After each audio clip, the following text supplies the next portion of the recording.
économique. On dit chaque fois l'Afrique est pauvre, l'Afrique est pleine de maladies, mais je ne peux pas comprendre, vous dites qu'un plat est vide, qu'il ne contient rien, mais on dit à ces impérialistes, laissez le plat, mais vous êtes agrippé dessus, vous êtes en train de tirer. C'est que le plat contient quelque chose. Et nous savons très bien, à travers les prospections géologiques, que l'Afrique est vachement riche. Et si vous tapez sur vos portables, vous allez voir que même l'ONU a décidé de ce qu'on a appelé une carte à 1 milliard de dollars. Ça veut dire une reproche. Et la dernière démission qui est fondamentale, c'est la question économique.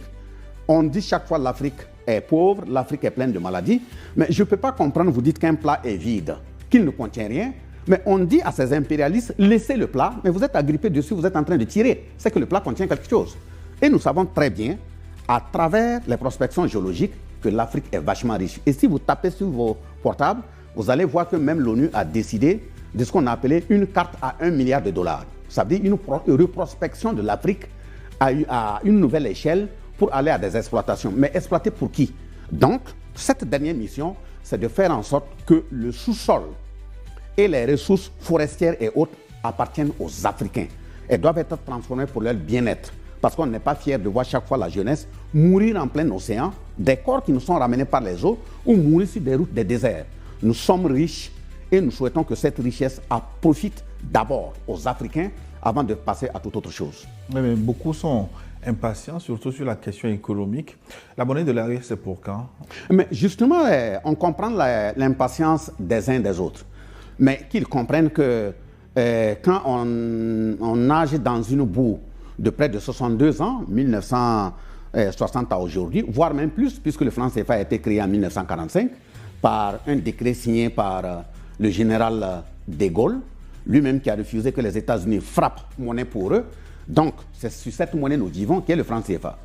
Et je suis d'accord que les Africains soient impatients parce que si vous voulez parler de souveraineté à tout point de vue et que vous n'avez pas la souveraineté monétaire, c'est un peu compliqué. Mais j'ai bien dit que pour pouvoir aller loin, il faut savoir d'où nous venons.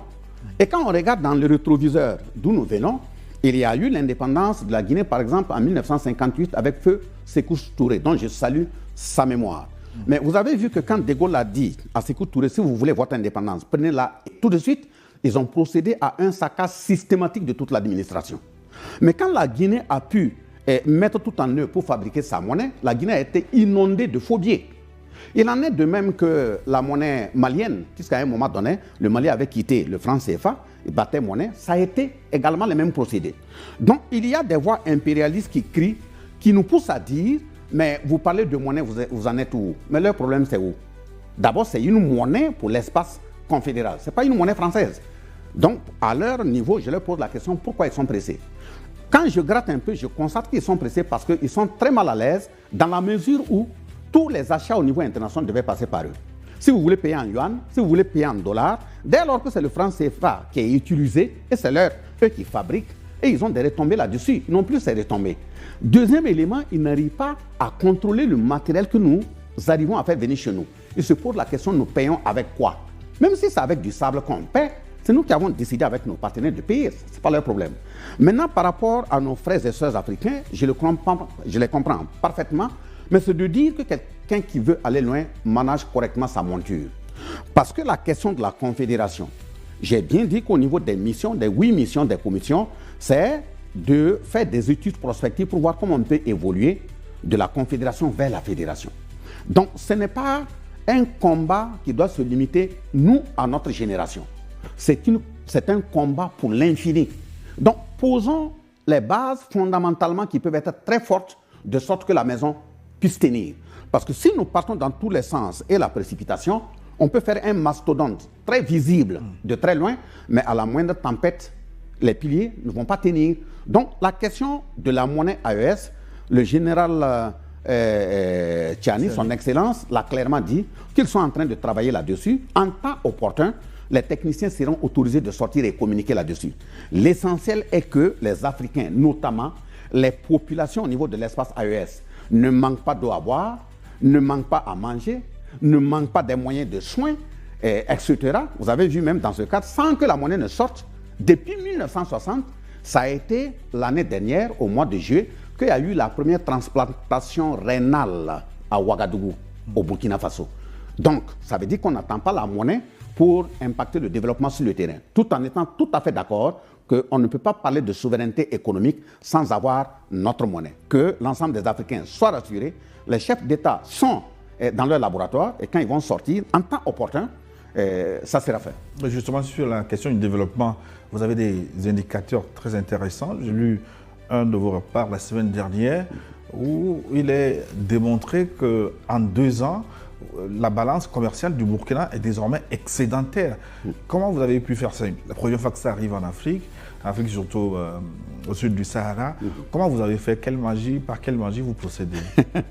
Par quelle magie nous procédons? D'abord, nous disons grandement, une fois de plus, merci à Dieu et merci à nos ancêtres.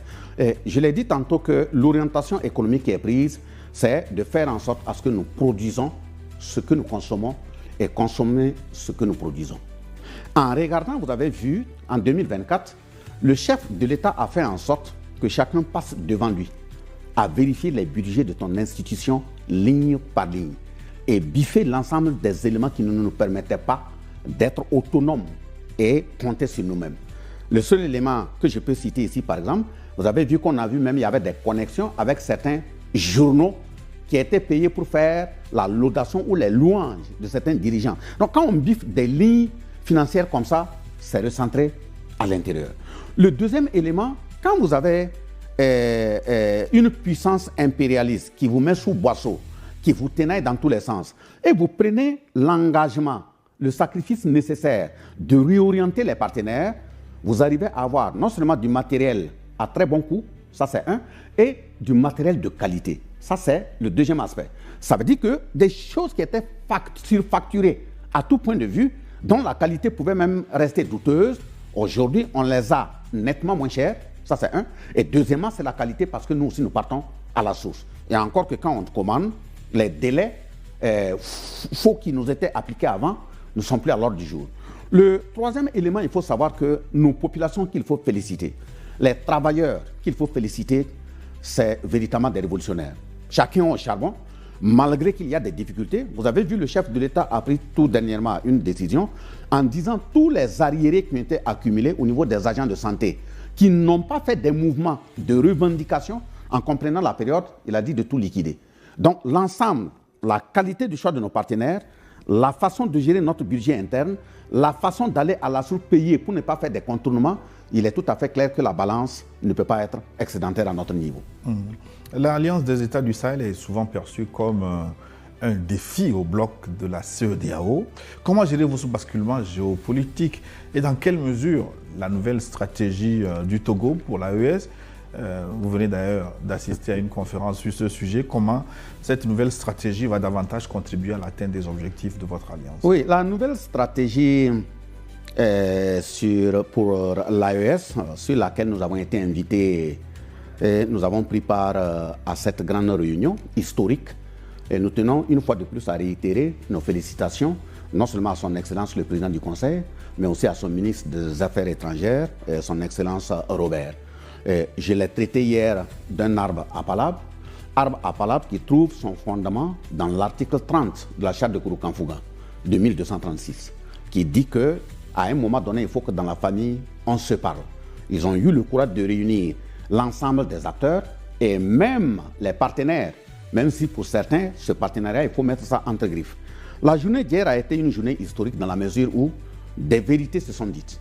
Et je me réjouis qu'aujourd'hui, quand vous prenez, que ce soit la CEDEAO, que ce soit l'Union africaine, si je m'en tiens aux discours qui ont été faits hier dans leurs interventions, ce n'est plus le même élan postérieur sur lequel on se basait pour toiser, pour intimider, ça veut dire le langage, le discours violent de va-t-en-guerre, tout ça. Et tout le monde reconnaît que tous les actes qui ont été posés à l'endroit du Niger, là, ne devaient pas arriver en tant qu'Africains. Le président de la commission de la CEDEAO a même dit que la structuration sociale africaine est une doctrine ancestrale. Si c'est une doctrine ancestrale, j'ai répondu à cela en disant que celui qui parle au nom des ancêtres et qui va ailleurs faire autre chose, les ancêtres vont te rendre visite. Et eux, ils ne s'amusent pas. Donc, si vous estimez que devant nous, il faut tenir ces propos, en ajoutant les noms des ancêtres, il faut que ces ancêtres veillent. De toute façon, ce sont ces mêmes ancêtres, dans la charte de